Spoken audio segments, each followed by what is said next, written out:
बिस्मिल्लाहिर्रहमानिर्रहीम। अस्सलाम वालेकुम। आज हम ये रेशेदार टेस्टी सी हलीम बनाएंगे और कोशिश करेंगे इस हलीम को हम आसान तरीके से बनाएं और ये खाने में भी मज़ेदार बने, ताकि आप भी ये वीडियो देखने के बाद इसी तरह मज़ेदार सी ये हलीम बनाकर तैयार कर सकें। अगर आप ये वीडियो देखने के बाद इस तरह से हलीम बनाएंगे तो आपकी हलीम भी इसी तरह मज़ेदार सी बनेगी। और चलिए मज़ेदार सी हलीम बनाना शुरू करते हैं। अगर ये वीडियो पसंद आए तो इसको लाइक भी कर दीजिएगा और जो चैनल पे न्यू है वो चैनल को सब्सक्राइब कर लीजिएगा। साथ ही बेल आइकन है, आप उसको प्रेस कर दीजिएगा ताकि हर वीडियो का नोटिफिकेशन आपको सबसे पहले मिल सके। ये मैंने 1 कप वीट ली थी, इसको हमने घर में कूट के इसका छिलका उतार लिया। अब इसको सूखने के लिए रख देंगे, उसके बाद ये छिलका जो है ये निकाल देंगे। जो वीट हमने तैयार करके रखी थी वो मैंने वीट ले ली थी, आधा कप मैंने चने की दाल ली थी। इन दोनों को साथ ही मैंने भिगो दिया था पूरी रात के लिए। रात को इसको भिगोया था तो ये काफ़ी नरम हो गई है, हाथ से टूट रही है, आप देख सकते हैं। अब इसको हम साइड पे रख देंगे और इसी तरह हम बाकी की दालें वो भी भिगो देंगे। आधा कप मैंने मूंग की दाल ली है, आधा कप दाल मसूर लिए, आधा कप हम चावल लेंगे। चने की दाल हमने पहले भिगो दी है। अब इन दालों को तकरीबन आधे घंटे के लिए भिगो के रख देंगे।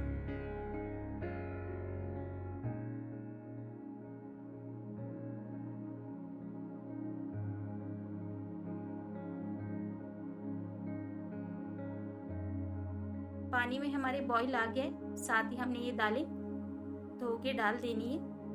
जो वीट हमने ली थी और चने की दाल, उसके साथ ही हमने ये धो ली थी बाकी की दालें भी, और धोने के बाद पानी में बॉईल आने के बाद ये डाल देंगे।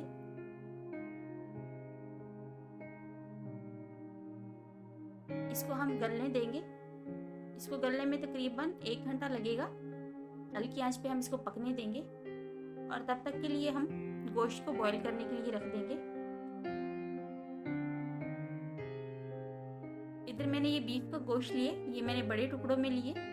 इसको हम कढ़ाई में डालेंगे और साथ ही हम मीडियम साइज के 2 प्याज डाल देंगे बारीक बारीक से काट के।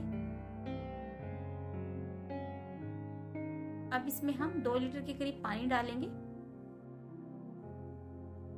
ताकि गोश्त जो है वो अच्छे से गल जाए। आप इसको कुकर में भी बॉईल कर सकते हैं, लेकिन जिनके पास कुकर नहीं होता ये वीडियो उनके लिए, उसमें ये बहुत जल्दी बॉईल हो जाता है। मैं इसको कढ़ाई में बॉईल कर रही हूँ। इस गोश्त में बॉईल आने के बाद इसको हम ढक के पका लेंगे तकरीबन 1 घंटे तक के लिए। तो गोश्त हमारा बॉईल हो रहा है और आप इधर देख सकते हैं ये दालें गल गई हैं। दालें गलने पे हम इसको घोट लेंगे। तो इधर ये मैंने लकड़ी का एक घोटना लिया, इससे हम इसको घोट लेंगे और इसको घुमाते हुए हमने बारीक सा करके घोट लेना है।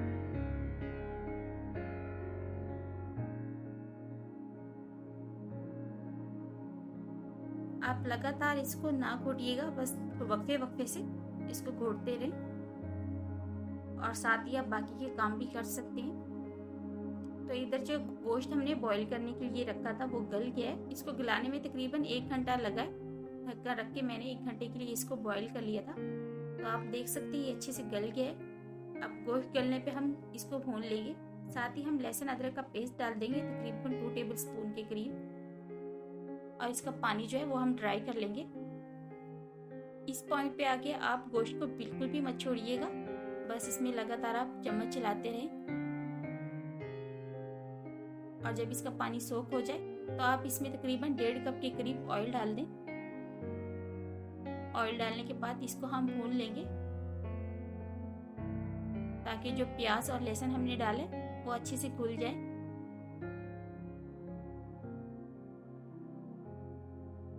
इस गोश्त को भूनने के बाद अब हम तकरीबन 3 टमाटरों की प्योरी डाल देंगे। मैंने 3 टमाटरों का ये पेस्ट बना लिया था। ये डालने के बाद हम इसको भून लेंगे।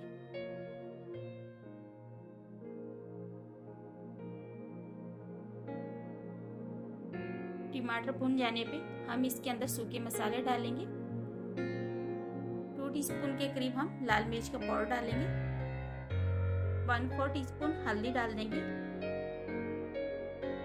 1 टीस्पून धनिया पाउडर डालेंगे, 1 टीस्पून कुटी हुई मिर्च डाल देंगे, 1 टीस्पून कुटा हुआ जीरा डालेंगे और ये डालने के बाद इसको हम एक बार मिक्स करके पकाएंगे।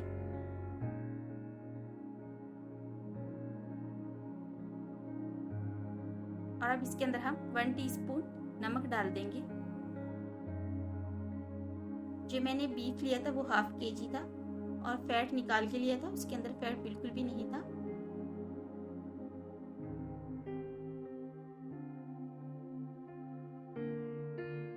अब इसके अंदर हम 1 टेबलस्पून कोरमा मसाला डाल देंगे, 2 टेबलस्पून चिकन पाउडर डालेंगे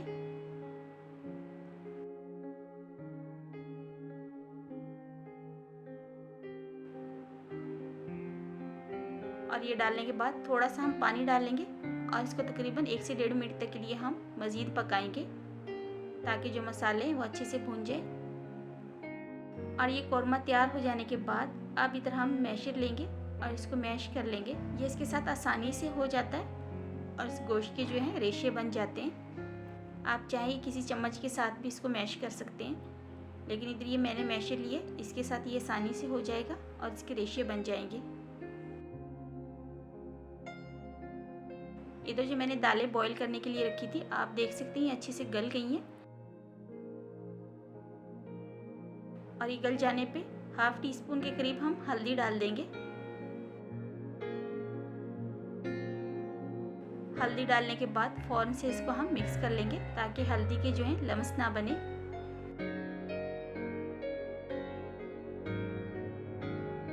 हल्दी डालने के बाद अब इसके अंदर हम 2 टीस्पून के करीब नमक डाल देंगे।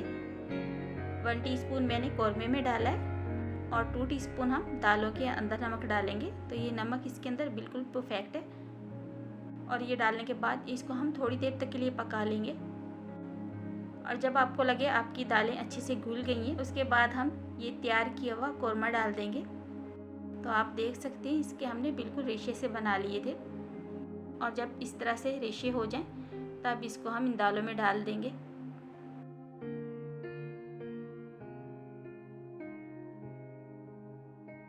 और ये डालने के बाद इसको हम लगातार घोटते रहेंगे और इसको तकरीबन हमने आधे घंटे तक के लिए और पकाना है। ये बनकर तैयार है। आप देख सकते हैं ये रेशेदार सी हमारी हलीम बनी है। ठंडा होने के बाद इसको हम सर्विंग बाउल में निकालेंगे। इतनी मज़ेदार और रेशेदार सी हमारी ये हलीम बनकर तैयार हुई है। आप भी इस तरीके से अगर ये हलीम बनाएंगे तो आपकी हलीम भी इतनी मज़ेदार सी बनकर तैयार होगी। अब ये हलीम डालने के बाद हम इसके ऊपर तड़का डालेंगे। मैंने लंबाई में काट के अदरक और 1 हरी मिर्च डाल दी थी और सर्व करने के लिए ये हलीम तैयार है। ये थी आज की हमारी मज़ेदार सी रेसिपी। अगर आपको ये पसंद आई है तो इसको लाइक ज़रूर करिएगा और जो हमारे चैनल पे नए आए हैं वो चैनल को सब्सक्राइब भी कर लीजिएगा। यहाँ तक वीडियो देखने के लिए आपका बहुत बहुत शुक्रिया। इसके साथ ही इजाज़त चाहूँगी। अल्लाह हाफिज़।